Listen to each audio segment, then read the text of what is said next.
एक बार की बात है। गौतम बुद्ध अपने शिष्यों के साथ एक गांव से गुजर रहे थे और अचानक से एक आदमी उनके पास आया और उसने पूछा कि बुद्ध क्या ईश्वर है। बुद्ध ने पूछा कि तुम्हें क्या लगता है। तो उस व्यक्ति ने जवाब दिया, मुझे तो लगता है कि ईश्वर है, पर आपका क्या ख्याल है। तो उसके सवाल को सुनकर के और जवाब को सुनकर के भगवान बुद्ध मुस्कुराए और कहने लगे कि बिल्कुल गलत लगता है। तुम्हें ईश्वर जैसी कोई चीज़ है ही नहीं।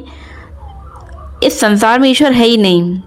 वो आदमी हाथ जोड़कर चला गया और कुछ दूर चलने के बाद दूसरा आदमी आया। उसने बुद्ध से पूछा कि मैं कई दिनों से परेशान हूँ और मुझे लगता है कि ईश्वर की बातें सब बेकार हैं, कुछ नहीं होता ईश्वर ईश्वर।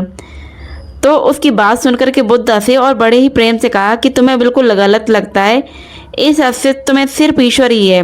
इस ब्रह्मांड में सिर्फ और सिर्फ सबसे बड़ी शक्ति जो है वो सिर्फ ईश्वर ही है। ईश्वर के बिना कुछ भी नहीं है और कुछ नहीं। और तुम अपनी आंखों को जरा बंद करके देखो, तो आंख बंद होते ही करो खोज और इस उत्तर को ढूंढो। उसके गौतम बुद्ध की बात को सुनकर के उसके शिष्य ने कहा कि एक ही सवाल और दो उत्तर। दोनों शिष्य जो थे वो आश्चर्य से एक दूसरे को देख रहे थे, लेकिन वो गौतम बुद्ध के सामने कुछ बोले नहीं, क्योंकि दो व्यक्ति को उन्होंने दो अलग अलग तरह की बातें बताई थी। वो लोग इसी तरीके से मन में सोचते हुए एक आगे बढ़ गए, एक गांव में रुके और बुद्ध विश्राम के लिए रुक गए थे। तभी एक और आदमी घबराया हुआ आया और बुद्ध के पास आकर जोर से कहा कि बुद्ध, मैं क्या करूं, ईश्वर है ही नहीं, मैं परेशान हूं, मैं खोज रहा हूं मार्ग और मुझे कोई मार्ग दिखाइए। तीसरे आदमी के सवाल पर बुद्ध चुप रहे और वो कुछ नहीं बोले। उन्होंने मौन होकर के अपनी आंखें बंद ही करके रखी। अब उनके शिष्य से रहा नहीं गया, उसके आश्चर्य का ठिकाना नहीं रहा। वो सोचने लगे कि एक जैसे तीन सवाल, अलग अलग जवाब और दोनों की उनकी बुद्धि की चुप्पी हैरान कर गई। आदमी चला गया, उसने बुद्ध के जवाब का इंतजार नहीं किया और आदमी के जाते ही गौतम बुद्ध के शिष्य ने उसने पूछा कि सुबह जब पहले व्यक्ति ने आपसे पूछा था तो आपने कहा कि हाँ, दोपहर में जब दूसरे व्यक्ति ने कहा था तो आपने कहा कि नहीं, ईश्वर नहीं है, और शाम को जब वो तीसरा व्यक्ति आया तो आप मौन रहे। तो गौतम बुद्ध की शिष्य ने उनसे कहा था कि भगवान, तीन आदमी एक ही तरह के सवाल लेकर आए, लेकिन मैं हैरान हूँ, आपने तीनों को अलग अलग जवाब दिए और मुझे कुछ भी समझ में नहीं आ रहा। तो अपने शिष्य की बात पर गौतम बुद्ध मुस्कुराए और कहने लगे कि आनंद, जो पहला व्यक्ति आया था उसने मान लिया था कि ईश्वर है, तो मैं उसकी मान्यता को मिटा देना चाहता था कि वो खोजना शुरू करे ईश्वर है और ये मानकर बैठ ना जाए कि वह सत्य तक पहुँचे और उसका अनुभव करे। और दूसरे व्यक्ति ने भी मान लिया था कि ईश्वर की बातें कोरी बकवास है। मैंने उसकी धारणा को भी मिटा दिया ताकि वो भी खोजे कि ईश्वर है कि नहीं। और तीसरा आदमी अभी संशय में है और वो खोज रहा है, इसलिए मैं मौन रह गया। यहाँ पर मौन रहना सबसे बेस्ट था। तो दोस्तों, गौतम बुद्ध ने अपने शिष्य को जो बात बोली, बुद्ध के बारे में ये भी बात थी कि वो कभी किसी भी प्रश्न का जवाब सीधे तरीके से नहीं देते थे। उनके जवाब हमेशा रहस्य भरे होते थे। तो थोड़ी देर सुनने के बाद उनके दूसरे शिष्य ने कहा कि मुझे ईश्वर के बारे में आपसे सुनना है, कृपया करके आप मुझे बताएंगे कि ईश्वर है कि नहीं, आप ईश्वर को मानते हैं कि नहीं।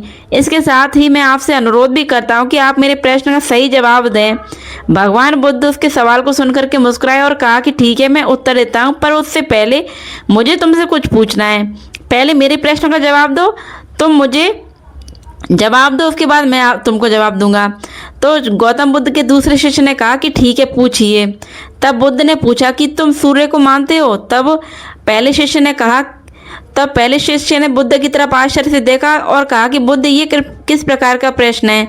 ये तो कोई भी बालक बता देगा कि सूर्य तो साक्षात प्रकट होता है, सबको ऊर्जा देता है, प्रकाश देता है, और हम सबका जीवन भी उसी पर आधारित है, तो वो साक्षात है। तो भगवान बुद्ध ने कहा, जिस प्रकार सूर्य साक्षात है, उसे मानने का कोई प्रश्न ही नहीं उठता, फिर ईश्वर है कि नहीं, ये प्रश्न क्यों उठा।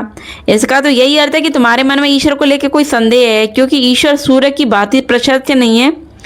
तुम भी ईश्वर को बुद्धि से ढूंढने निकले हो। बुद्धि केवल उन्हीं बातों को मान पाती है जो उसे प्रत्यक्ष रूप से दिखाई पड़ती है, और ईश्वर कभी भी प्रत्यक्ष रूप से तुमको दिखाई नहीं देगा। अगर दिख भी गया तो ईश्वर नहीं होगा। वो ईश्वर को मानते हैं कि नहीं, असल में ये प्रश्न भी गलत है। और गलत प्रश्न का सही उत्तर भला कैसे दिया जा सकता है, और यदि किसी प्रकार दिया भी जा सकता है तो वो उत्तर भी इस प्रश्न की भांति गलत ही होगा।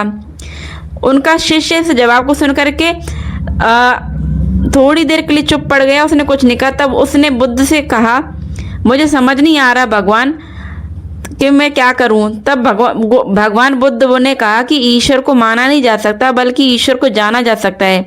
अगर तुम्हारा प्रश्न ये होता कि मैं ईश्वर को जानना चाहता हूं तब मैं तुम्हारी मदद कर सकता था।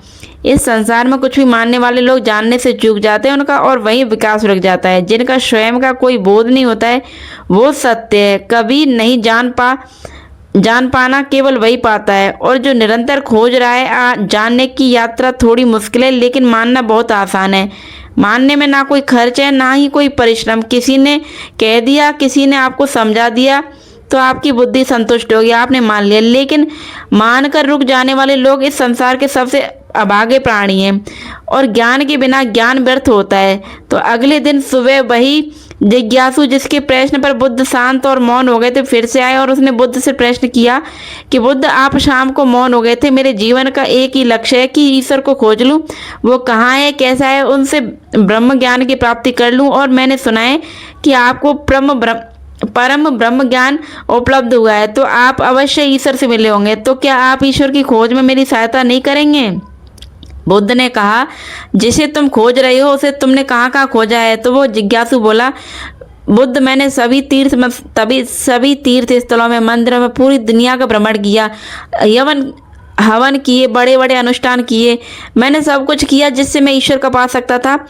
मैंने वो सभी काम किए जो मुझे ईश्वर की प्राप्ति के लिए करने चाहिए थे, लेकिन फिर भी मुझे आज तक ईश्वर नहीं मिला। तब मुझे किसी ने बताया कि आपको परम ज्ञान की प्राप्ति है, आप मुझे ईश्वर के बारे में ज़रूर बताएंगे तो आप मेरी सहायता करेंगे। बुद्ध ने कहा, मेरा एक वेद, मेरा मोती खो गया है तो मैं उसी को खोज रहा हूँ, क्या तुम मेरी सहायता कर सकते हो? तो जिज्ञासु बोला, हाँ बिल्कुल कर सकता हूँ, मैं अभी आपका मोती खोज कर दे सकता हूँ।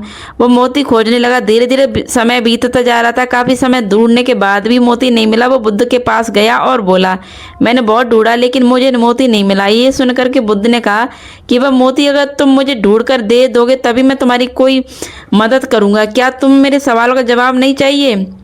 जो सवाल तुम मुझसे पूछ रहे थे उनके जवाब भी तो चाहिए तुमको। वो जिज्ञासु फिर से मोती ढूंढने लगा लेकिन काफ़ी समय बीत जाने के बाद भी वो बुद्ध के पास खाली हाथ ही लौटा और बोला, आप ठीक से याद करके बताइए कि मोती खोया कहाँ था? तो बुद्ध मुस्कुरा करके बोले, वो मोती तो मेरी कुटिया में खोया था। तो वो आदमी बहुत झुंझला गया और कहने लगा, आप मुझे मूर्ख बना रहे हो, आप केवल ज्ञानी होने का ढोंग करते हो। आपको इतना नहीं पता कि जो चीज़ कुटिया में खोई वो बाहर कैसे मिल सकती है? कुटिया में ही मिलेगी ना, जो आपको उसे वहीं खोजना चाहिए था। तो बुद्ध मुस्कुराते हुए बोले, मैं भी तो तुमको यही समझाना चाहता हूँ कि जो चीज़ तुम्हारे भीतर खो गई है वो चीज़ तुम्हें बाहर कैसे मिलेगी? तुम कई वर्षों तक बाहर खोजबीन करते रहे लेकिन एक पल के लिए तुमने अपने भीतर नहीं खोजा। अपने अंदर खोजो तब तुम्हें ज्ञान मिलेगा। ये सुनकर के जिज्ञासु बोला, हे बुद्ध, आपकी बात तो मैं समझ गया लेकिन अभी भी मैं ये नहीं समझ पा रहा हूँ कि मैं अपने अंदर क्या खोजूं। बुद्ध बोले, तुम अपने ईश्वर को खोजना चाहते हो ना, पर क्या तुमने कभी अपने आप को खोजा है? जिज्ञासु बोला, बुद्ध, मैं अपने आप को जानना चाहता हूँ। मैं अपना नाम, पद, काम, परिवार सबसे मैंने जन्म लिया है, तब से ये सब चीज़ें जानता हूँ, मैं कुछ भी नहीं भूला हूँ। तो फिर मुझे क्या जानने की जरूरत है? मैं क्या जानूँ अपने बारे में? तब बुद्ध ने कहा, अभी बताओ, इस समय तुम्हारे सबसे नज़दीक कौन है? तो जिज्ञासु बोला, इस समय तो आप ही मेरे नज़दीक हैं। तो बुद्ध ने कहा कि उससे भी ज़्यादा नज़दीक कौन है? उसने कहा, आपसे ज़्यादा नज़दीक तो हवा। बुद्ध ने कहा, हवा से ज़्यादा नज़दीक क्या है? तो वो आदमी बोला, हवा से ज़्यादा नज़दीक तो मेरे वस्त्र हैं। तब बुद्ध ने कहा, और इन वस्त्रों से ज़्यादा नज़दीक क्या है? तब जिज्ञासु बोला, इससे ज़्यादा नज़दीक तो कुछ भी नहीं है।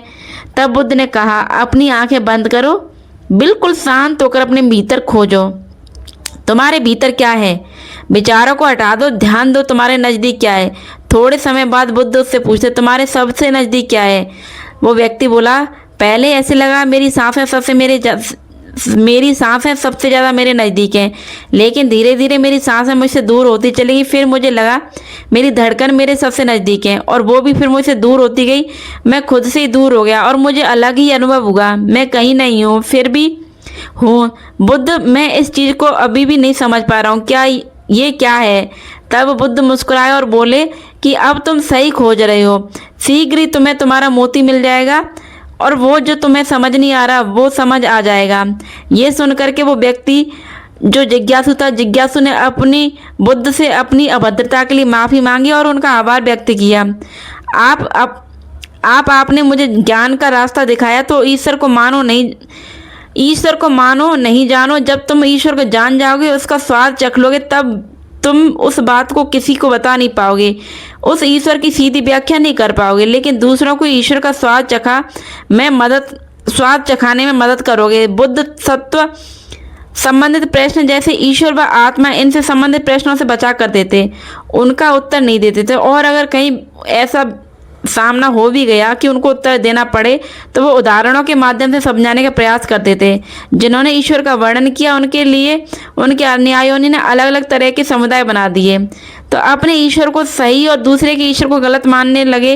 और बुद्ध इस बात को जानते थे, इसलिए उन्होंने कई बार ईश्वर को नकारा था। इसीलिए उन्होंने कहा था कि वो ईश्वर को नहीं मानते। लेकिन ईश्वर को ना मानना ये सिर्फ उनके उन धूर्त अनुयायियों के लिए था जो उन्होंने अलग अलग समुदाय बनाए थे।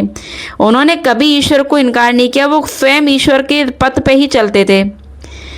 और उन्हीं के जितने भी जो अनुयायी उनके समीप थे, वो जानते थे कि बुद्ध क्यों और किस वजह से अपने सवालों को घुमा फिरा के उनके जवाबों से लोगों को भटकाते हैं, क्योंकि वो लोगों के अंदर उनके ईश्वर को उन्हीं की ही भाषा में और उन्हीं के ही माध्यम से उनके ईश्वर के दर्शन कराना चाहते थे। तो दोस्तों, ये थे गौतम बुद्ध के बारे में वो बातें जिनको सुनकर के अभी तक कुछ लोगों को लगता है कि गौतम बुद्ध ईश्वर को नहीं मानते थे।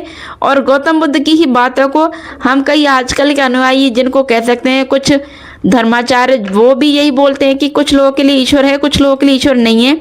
लेकिन ईश्वर के होने का सबसे बड़ा प्रमाण दिया है स्वयं गौतम बुद्ध ने। तो ये गौतम बुद्ध की कुछ बातें थी जो अक्सर लोगों को भ्रमित कर देती हैं। तो ये बातें भ्रमित करने के लिए नहीं थी, ये बातें थी सही पथ को दिखाने के लिए। तो आज का वीडियो सिर्फ और सिर्फ इसलिए था कि जिन लोगों के मन में गौतम बुद्ध को लेकर के जो प्रश्न बने हुए थे, उनके सवालों के जवाब इसी वीडियो से मिलेंगे। तो आई होप आप लोगों की वीडियो पसंद आया होगा। तो वीडियो पसंद आया तो प्लीज़ वीडियो को लाइक करना, शेयर करना और चैनल को सब्सक्राइब करना बिल्कुल ना भूलिए।